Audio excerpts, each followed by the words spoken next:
Good morning everyone. मेरा नाम मलकीत सिंह है।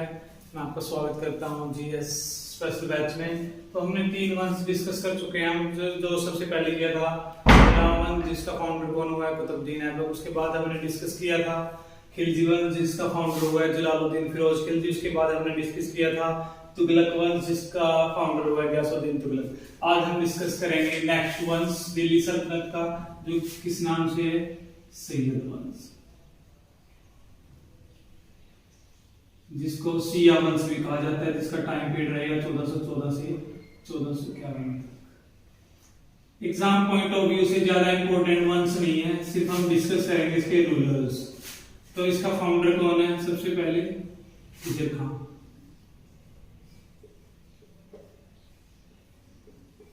इकलौता बंदा जिसने सेनापति की उपाधि धारण की। ये जस्ट सेनापति हुआ करता था, उसके बाद अपना शासन किया करता था। इसने कभी भी सुल्तान की उपाधि धारण नहीं की। और सबसे पहले हम पहले पढ़ चुके हैं क्योंकि गुलाम वंश में इकलौता ही कौन सा रूलर हुआ है जिसने सुल्तान की उपाधि धारण नहीं की थी, वो था कुतुबुद्दीन ऐबक। और उसके बाद सैयद वंश का ही कौन हुआ है फाउंडर, खिजर खान, जिसने कभी भी टाइटल नहीं लिया किसका, सुल्तान का। इसके बाद क्या होता है, नेक्स्ट रूलर आता है मुबारक शाह।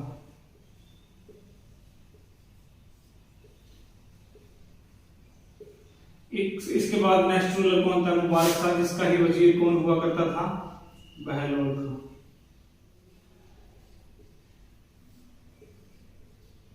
इसका एक वजीर हुआ करता था बहलोल खां नाम का, जो कहां का था, अफगानी का,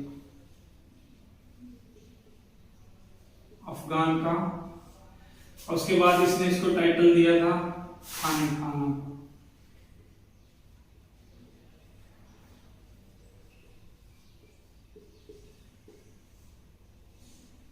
उसके बाद जब मुबारक शाह के बाद गद्दी पर बैठते हैं मोहम्मद शाह।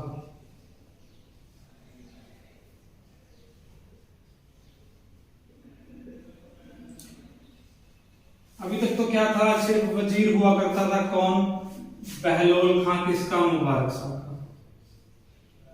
नाम का ही सुल्तान कहलाता था कौन, मुबारक शाह। लेकिन सारी शक्तियां किसके पास थी, बहलोल खां के पास थी। सैनिक टुकड़ियां जब कुछ जो कुछ था, काम धाम जो कुछ संभालता था, बहलोल खां संभालता, जैसे एक वजीर के रूप में। नाम का ही सुल्तान हुआ करता था मुबारक शाह। लेकिन उसके बाद क्या हुआ, जब मुबारक शाह के बाद गद्दी पर बैठा मोहम्मद शाह, तो उसने ही बहुत ही अचंभाजनक बात कर दी, क्योंकि उसने भी सिर्फ वजीर माना था, लेकिन उसने बहलोल का क्या बना लिया, अपना बेटा। अपना बेटा घोषित कर दिया किसने, मोहम्मद शाह ने। किसको, बहलोल को। क्योंकि वो उससे इतना प्रभावित हुआ, उसने क्या मान लिया, बहलोल को अपना पुत्र मान लिया। और जब लास्ट रूलर बैठता है मोहम्मद शाह के बाद, इसका बेटा आलम शाह।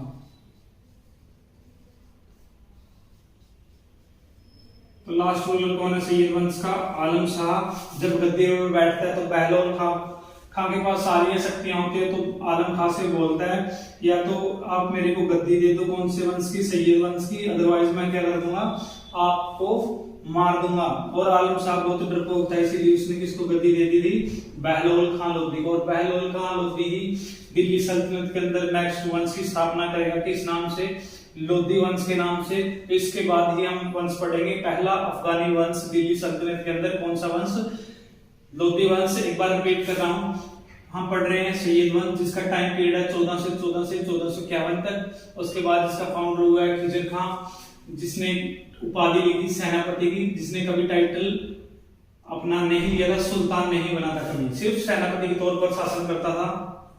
खिजर खां के बाद रूलर बना मुबारक शाह, और उसने क्या किया, वजीर बनाया किसको, बहलोल खां को, जो एक अफगान में था या अफगान का था। उसके बाद उसको उपाधि दी खाने खाना की। उसके बाद मुबारक शाह के बाद उसका नेक्स्ट रूलर बना सैयद वंश का मोहम्मद शाह। मोहम्मद शाह ने किसको घोषित किया, बेटा बहलोल खां को। वो सारी शक्तियां उसके पास थी, तो उसने क्या कहा लास्ट रूलर से, आलम शाह से, कि आप या तो मेरे को गद्दी दे दो, वरना मैं आपका क्या कर दूंगा, आपको मौत के घाट उतार दिया जाएगा। लेकिन क्या हुआ, अयोग्य शासक हुआ करता था, ये बहुत डरपोक हुआ करता था, लास्ट रूलर था जो आलम शाह, इसलिए उसने गद्दी किसको दे दी, बहलोल को। बहलोल खान ने दिल्ली सल्तनत के अंदर नेक्स्ट वंश की स्थापना की, किस वंश से, लोधी वंश से। हम अब डिस्कस करेंगे लोधी वंश, जो दिल्ली सल्तनत का लास्ट वंश कहलाता है, जिसको अफगानी वंश भी कहा जाता है। अब हम बात करेंगे लोधी वंश, जिसका टाइम पीरियड रहेगा 1451 से लेके 1526 तक। सबसे पहला लिखो संस्थापक इसका, बहलोल, बहलोल खान लोधी। तो लोधी वंश का फाउंडर कौन है, बहलोल खान लोधी। और आपके इसने क्या किया, बहलोल नाम के सिक्के चलवाए।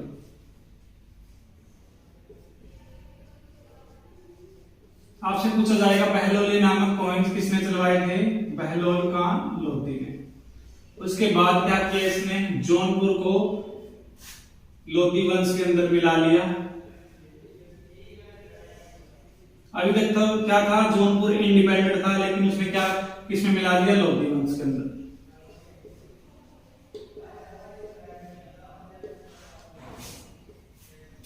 ठीक है ना। और इसका टाइम पीरियड 1451 से लेके 1499 तक।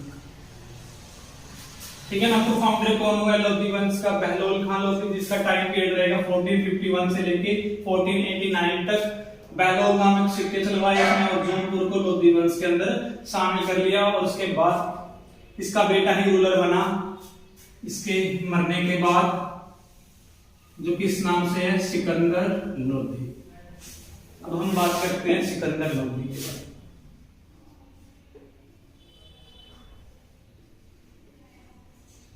जिसका टाइम पीरियड रहेगा 1489 से लेके 1570 तक। सबसे पहला ही आपने काम क्या किया इसने, सिकंदर लोधी जब गद्दी पर बैठा तो आपने क्या किया, पहला तो आपसे पूछा जाएगा 1498 में आया था इसके शासनकाल में कौन, वास्को डी गामा।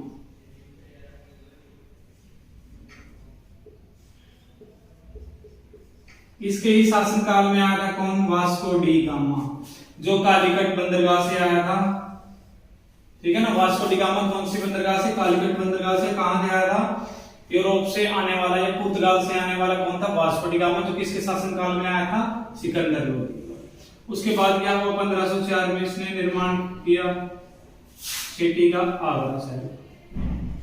आगरा शहर की स्थापना ही किसने की है, सिकंदर लोधी ने। आगरा शहर किसने बसाया, सिकंदर लोधी ने। कब बसाया, 1504 में। उसके बाद 1506 में इसने क्या किया, दिल्ली से अपनी राजधानी क्या बना ली इसने, आगरा।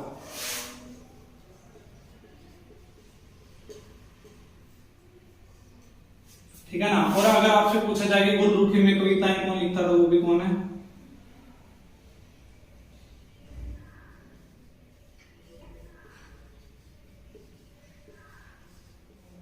इकलौता शासक हुआ है जो गुलरुखी में कविताएं लिखा करता था, कौन है वो, सिकंदर लोधी। और सिकंदर लोधी ने ही एक यंत्र बनाया था जमीन मापने का, जिसको क्या कहा जाता है, गज ए सिकंदरी।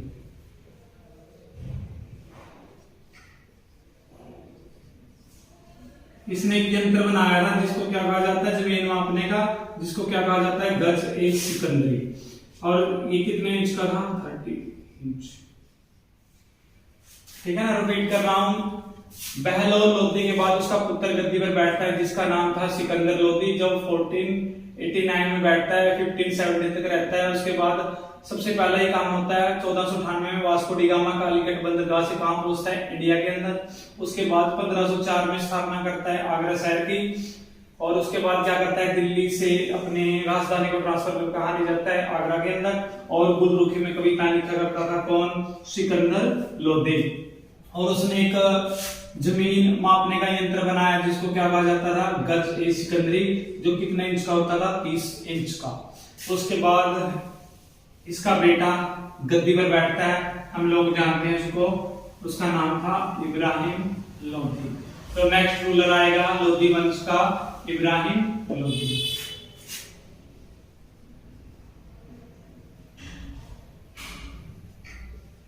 लास्ट रूलर लोधी वंश का कौन हुआ है? इब्राहिम लोधी, जिसका टाइम पीरियड 1517 से लेके 1526 तक। बेटा किसका था? सिकंदर। सिकंदर लोधी का ही बेटा हुआ करता था कौन? इब्राहिम लोधी। तो सबसे पहले क्या हुआ? 1517 में लड़ी गई बैटल ऑफ गटोली। 1517 में हुई गटोली का युद्ध। गटोली का युद्ध जो किसके बीच में हुआ? राणा सांगा और इब्राहिम लोधी के बीच में। इस युद्ध के दौरान क्या हुई? इब्राहिम लोधी की हार हुई और जीता कौन? राणा सांगा। थोड़ा इस साइड चलते हैं। और इब्राहिम लोधी के टाइम भी बाबर ने पहला आक्रमण किया कहां पर? इंडिया के अंदर। जो कब किया? 1519 में। कहां किया? बेरागढ़ की तरफ।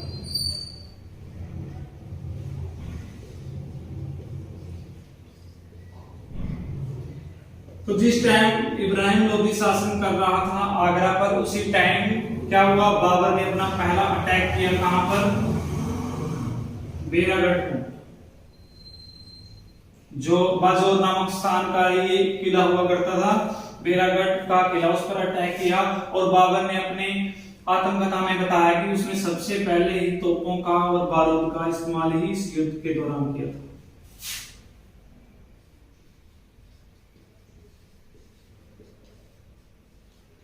बाबर ने अपनी ऑटोबायोग्राफी में कहा है कि उसने सबसे पहले तोपों और बारूद का इस्तेमाल पहले अटैक में किया था। जो इसने कब किया है? 1519 में बेरागढ़ का किले पर, जो कहां पर है? बाजौर में है। उसके बाद इसने 1520 और 21 के बीच में सिंध और कश्मीर पर, कश्मीर पर अटैक किए। कितने अटैक? 3 अटैक। तो देखो बात क्या हुई थी, हम लोग क्या करते हैं, पानीपत के ही लड़ाई को पहले लड़ाई मानते हैं, लेकिन बाबर पानीपत की लड़ाई से पहले ही कितने युद्ध या आक्रमण कर चुका है भारत के अंदर? 4 युद्ध। पानीपत की लड़ाई बाबर की कौन सी बैटल मानी जाती है? 5th बैटल मानी जाती है, जो किससे हुई थी? इब्राहिम लोधी से हुई थी। अब डिस्कस करते हैं हम पानीपत की लड़ाई को। तो क्या हुआ? जब पंजाब का सूबेदार हुआ करता था, पंजाब में कौन था? दौलत खान लोधी। और दिल्ली में था इसका चाचा आलम खान। और आगरा में कौन था? इब्राहिम लोधी। तो पहले सबसे पहला पॉइंट ये बनता है कि बाबर को भारत में आने की क्या जरूरत थी? वो क्यों आया? क्योंकि वो तो एक साइड में अटैक कर रहा है। लेकिन कहीं ना कहीं भारत वालों की कमी लगा लो कि बाबर को भारत में आना पड़ा। तो क्या करता था? जैसे कि मैंने आपको बताया, सिंध कश्मीर पर बार बार हमला कर रहा था कौन? बाबर। तो सिंध पर हमला कर रहा है, तो सबसे पहले किसको पता लगेगा इन बातों का? दौलत खान को। तो दौलत खान ने क्या सोचा कि बाबर नाम का एक लुटेरा है, तो बार बार सिंध और कश्मीर पर हमला किया कर रहे हैं, क्यों ना हम उसको कहां बुलाएं? दिल्ली पर बुलाएं। इसीलिए दौलत खान ने और आलम खान ने मिलकर बाबर को क्या भेजा? इन्विटेशन भेजा। कहां पर आक्रमण करने को? दिल्ली पर। किसके ऊपर?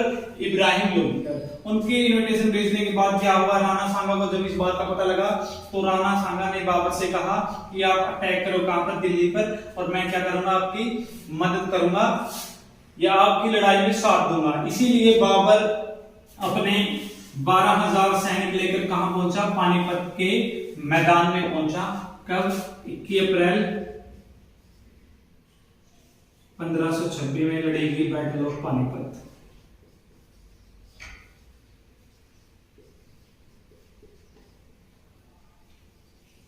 अप्रैल 1526 में लड़ा गया फर्स्ट बैटल ऑफ पानीपत, या पानीपत का पहला युद्ध किसके बीच में? इब्राहिम लोधी और बाबर के बीच में। फर्स्ट बैटल ऑफ पानीपत किसके बीच में हुआ था? बाबर और इब्राहिम लोधी के बीच में। देखो इब्राहिम लोधी के पास कितने थे? 1 लाख सैनिक। और बाबर के पास जस्ट थे 12,000 सैनिक। इतिहास का सबसे पहला उलटफेर हुआ पानीपत के युद्ध में, क्योंकि जहां बाबर के पास क्या थी, तोपें थी, बारूद था, जो किसके पास नहीं था, इब्राहिम लोदी के पास। देखो ये बैटल कब होनी थी, सुबह मॉर्निंग टाइम होने वाली थी, लेकिन बाबर ने क्या करा, रूल रेगुलेशन को तोड़ा और रात को ही गोले बरसाने स्टार्ट कर दिए। किसकी खेमा पर, इब्राहिम लोदी की खेमा पर।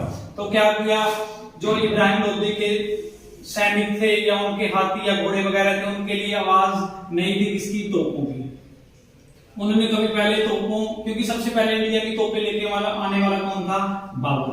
तो क्या हुआ, जब उन्होंने तोपों की गोले बरस रहे थे चारों ओर, तो क्या हुआ, उनके हाथी बिदक गए और उन्होंने क्या किया, अपने ही सेनापति को कुचलना स्टार्ट कर दिया, जिसकी वजह से हार हुई किसकी, इब्राहिम लोदी की। और इब्राहिम लोदी एकलौता शासक है जो लड़ाई के मैदान में ही मारा गया था। और कौन से मैदान में मारा गया, पानीपत के मैदान में। और इसकी जीतने की वजह क्या थी, जो इसकी स्ट्रेटेजी थी युद्ध लड़ने की बाबर की, उस्मानी नीति और तुगलमान नीति, दोनों की वजह से क्या हुआ, इसने पानीपत का मैदान जीत लिया था। और उसके बाद क्या हुआ, दिल्ली सल्तनत के अंदर किस वंश का अंत कर दिया, लोदी वंश का अंत करके ही दिल्ली सल्तनत के अंदर किस वंश की स्थापना करेगा, मुगल वंश की। इसके बाद हम डिस्कस करेंगे मुगल वंश की, जिसका संस्थापक कौन रहेगा, बाबर रहेगा। और उसके बाद हम क्या पढ़ेंगे, मुगल वंश। आज की वीडियो में इतना ही था। देखो एक बार रिपीट करवा देता हूं, इब्राहिम लोदी का टाइम पीरियड 1517 से 1526 तक। फर्स्ट बैटल लड़ा गया 1517 में घटोली का युद्ध, जो राणा सांगा और इब्राहिम लोदी के बीच में हुआ।